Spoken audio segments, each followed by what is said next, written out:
what's going on, dudes? It's Bad, and welcome back to another Minecraft video. Today we are going to be reviewing and doing a showcase of the mob battle mod, and I chose to do this mod because I wanted to revive the mob battles, and this seemed like a mod that would be super useful for it.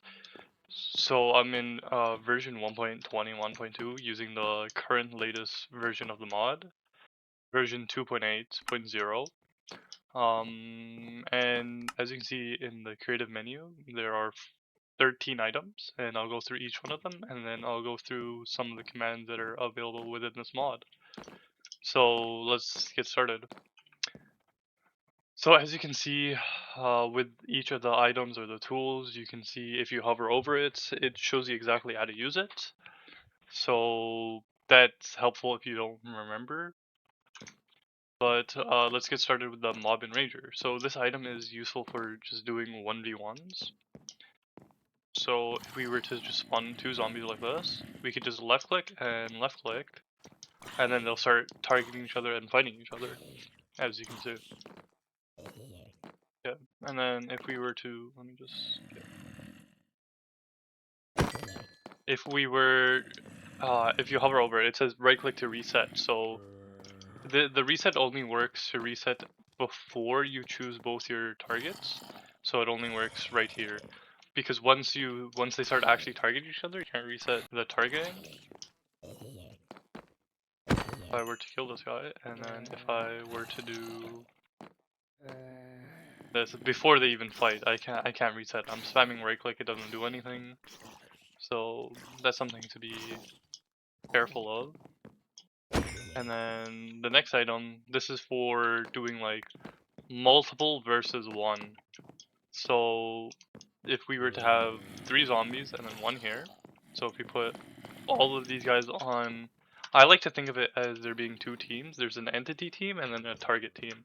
So if we put all 3 of these on the entity team with the left click, and then this guy we put it on the target team with the right click, as you can see all 3 of them are targeting this one guy. A thing to take note of is when you can't have multiple targets, but if you were to just shift right click to reset, if I were to put all 3 of these guys on the entity team again, and then I right click here, as you can see I didn't put this guy on any of the teams, but he will aggro whoever attacks first.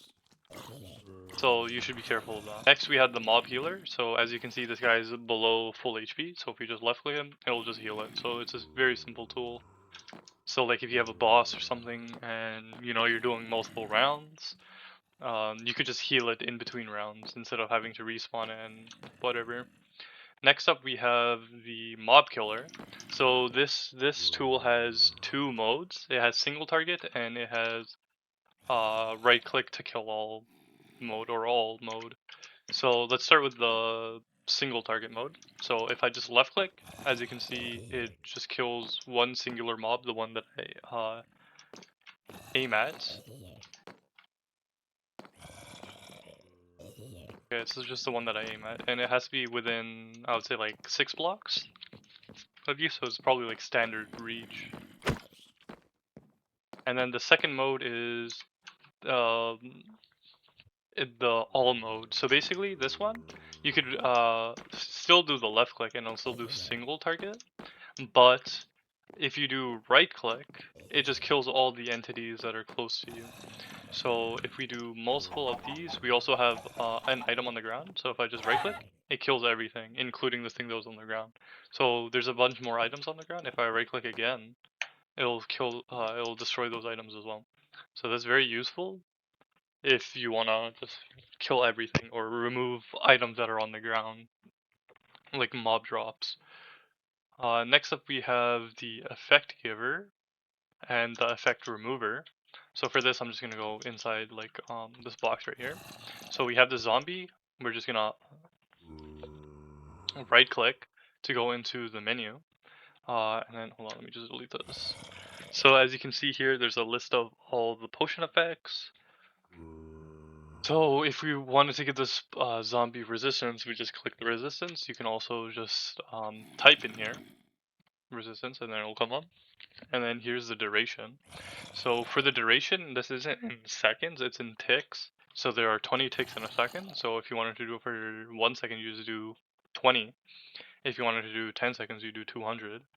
And then the amplifier is like the strength of the potion effect. So if you wanted to give it resistance 5, 4, 3, 2, 1, or well, whatever, you can also go beyond what normal potions let you go to. So you could go to 255, and then this is just to enable or disable particles. So if the X is there, that means there will be particles. So if I were to save that, which you could just exit out of, and then you left click, you'll see that it gives it resistance with amplifier 255 for 200 ticks.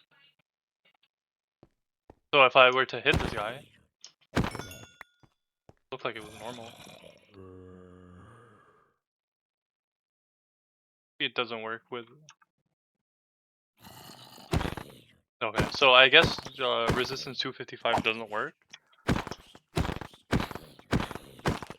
Okay, now it seems like it has resistance 255. Maybe it's slightly glitched. Yeah, okay, so it might be slightly glitched or something like that. And then you can also have it so the particles don't show. So it still has a resistance, but this time it doesn't show particles or anything like that.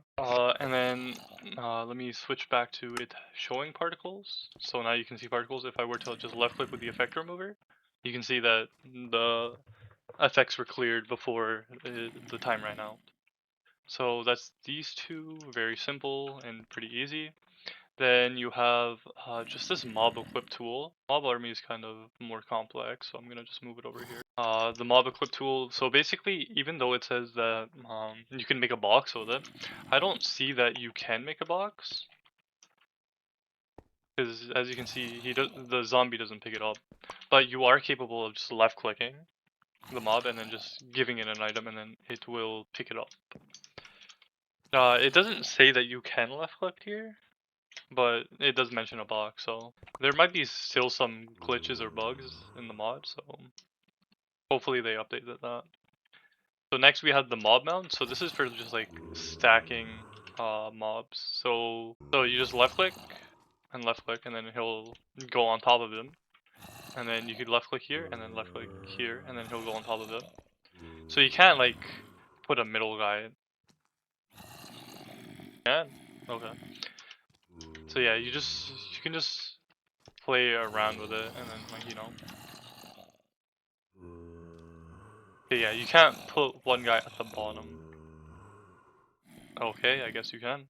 Okay. So it just seems like you can order them however you want, and then if you were to kill one like in the middle, because it says like sweeping edge, it'll just split from where you kill them. So that's how you can do the mob mount tool. So let me just kill these guys. Next up we have the armor editor. So in this GUI, you can see that there's the helmet, chestplate, like main hand, offhand, leggings, and then boots. So you can give it armor and a weapon. You could put it in either of the slots if you want it in the left hand or the right hand. So let's just put it here. Alright, and as you can see, he's wearing it. This plays into the mob spawner. But if you were to say get like for a villager, they can't wear armor, so can't see them with a chest plate on. And when they have a GUI, you can't just normally right click or left click them, you have to shift right click them. So keep that in mind. So as you can see, a sword, you can just show it because the model allows it to hold stuff. You can put armor on, but you just can't see it. But he will have the effects of having armor on. So yeah, if we did prot 5 or 4, I mean. We did prot 4 and then we put it on this guy. And then you get the mob spawner, which is like just a spawn egg. To use the spawn egg, normally you just left click and then you will get just a default zombie. And then you can, once you have a mob or entity selected, a mob selected, you could right click the air and then you have a bunch of settings here. So you have the team settings, you have how many you want to spawn in, and then the spacing of each zombie with corresponding to each other. So the max amount you can have is 100. If you try doing more, it'll just auto correct it to 100. Here you can create a team, or you can set a pre-existing team as well. And so basically, so as you can see, I copied this guy, but he didn't have the sword or the chest plate. But if I were to shift left click, it'll say in the chat it saved it with the NBT. And then if I were to spawn it in, you can see that it has the diamond chest plate and the sword. And as you can see, it has the enchantment as well. So you'd be able to spawn in, like, let's say right here.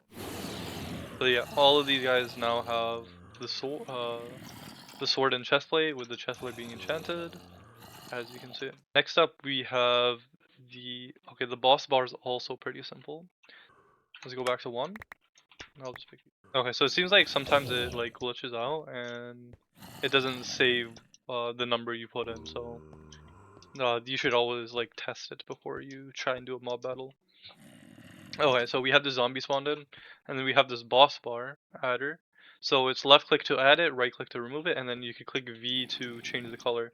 So by default, it's white, so it's this one. So if we were to just left click, at the top you can see the white boss bar, and then you could just change the colors. There's purple, blue, orange, or orangey red, and then green, yellow, purple, and then white. And you could just right click to remove it. So if you were to have multiple boss bars, as you can see, it like just fills up the screen, so it can crowd your screen. So you should be careful of that. And then as you can see, it goes down with the HP. So that's just the boss bar as well. Also very simple. Next up, we have the mob army, and we have the perimeter tool. So the mob army, this is probably what you'd use the most for a mob battle. So what you can do is just make a box. This one actually has the box. So you'd mix this probably with the mob spawner. You can spawn in like let's say 2, and then you right click one area, and then you right click a second area, and then make sure it's like elevated, and then you'll see a box. And then if you were to right click in the air, it'll just save the team to default, which to change that you need an anvil. So I just use middle mouse click to duplicate it and create it. We just change it to team 1. So you can have spaces, and then it'll just like in the UI and stuff remove spaces, so you can like change stuff in the commands with that. And then let's right click again. So these guys are in team 1 now, and then if we were to go over here, do 2, and then go to the team 2 tool, and then do the same thing, right click here, and then right click here. I think I messed it up. Let me just reset the boxes with a shift right click, and right click here, right team 1 here, here. As you can see, the box is in the right place, so then I just right click again. Now that's team 2. Now you can see they're aggroing each other, they want to fight each other. So if I break this wall, they will fight each other.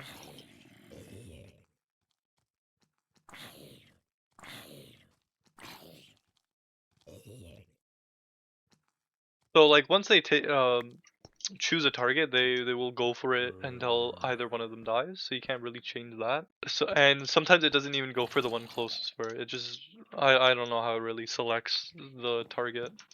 So that's kind of what you can do with mob army tool.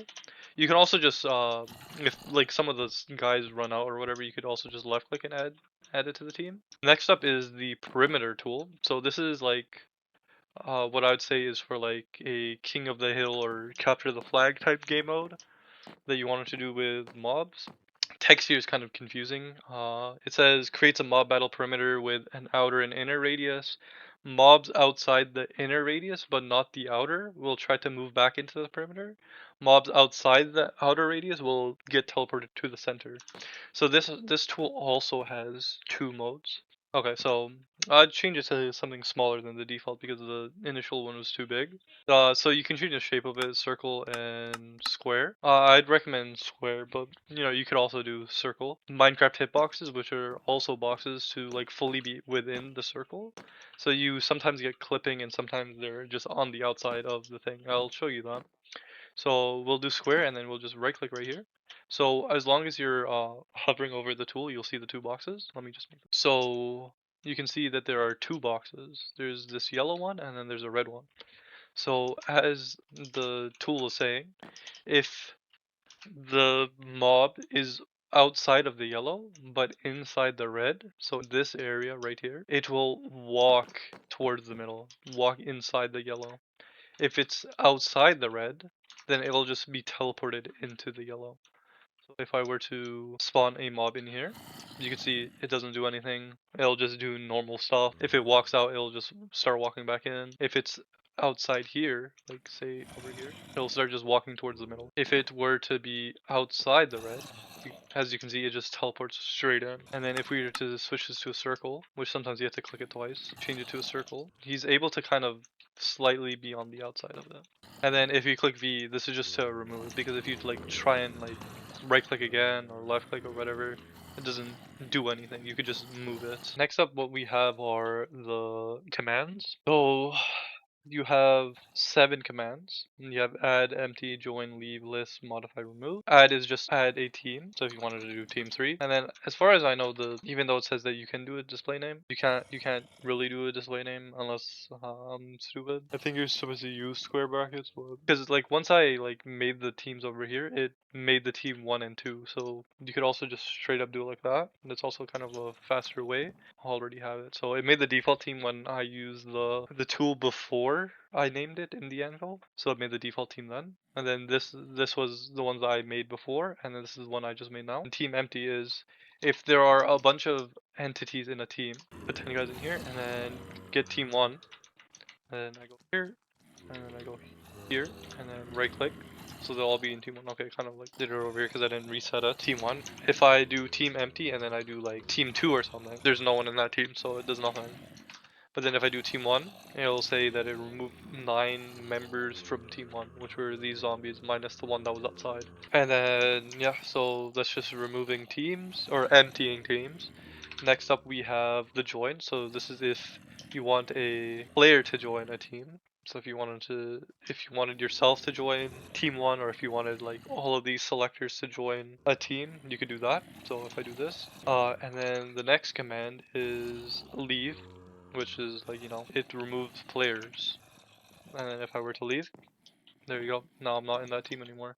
So if I just did list, you can see here there's nothing in team 1, but then if I right click here and then go here, you can see all the like zombie IDs, entity IDs for the zombies that are in team 1. And then if I were to join team 1, you would also see my name here. So that's just helpful for seeing what stuff is on a team.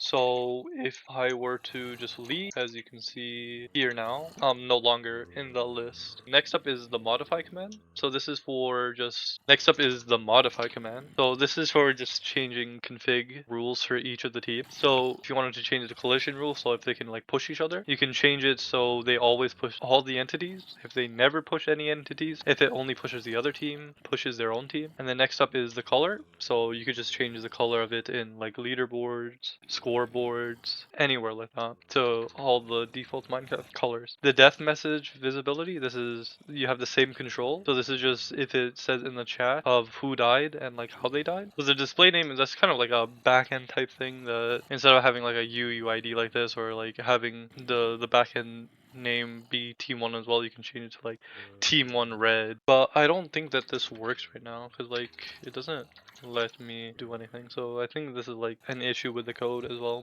Next up we have friendly fire. So this is just simple. You could have it on or off. So if an entity or a player within the same team are capable of hitting each other, so you could turn that on or off. Next up we have the name tag visibility. So this has the same options as the collision rule and death message visibility. So basically this is just like if a player can see the name tag above your head. So you can change it to one of these 4 options as well. Next up we have the prefix. So this is just adding a name before a player. So like in the chat, if I said subscribe, which I spelled wrong, it would put a prefix before my name. Next up is the see friendly invisible. So this is if you want players within a team to be able to see people that use invisible potions. They look translucent. Last one is the suffix command. So this is just the same thing as the prefix, but it adds text after the name. So again, if I were to say like and subscribe, subscribe, which I can't type today, it would add text after my name. That's all the commands and all the tools within this mod. This seems like a very useful mod for mob battles, which again I said I wanted to revive, so I will be probably using this mod a lot. Anyways, guys, that's the end of this video. Make sure to comment, like, and subscribe, and make sure to comment down below what mob battles you'd like to see. And if there are any other mods you'd like me to review, I will look into them and do them. Yeah. Anyways, I'll see you guys later.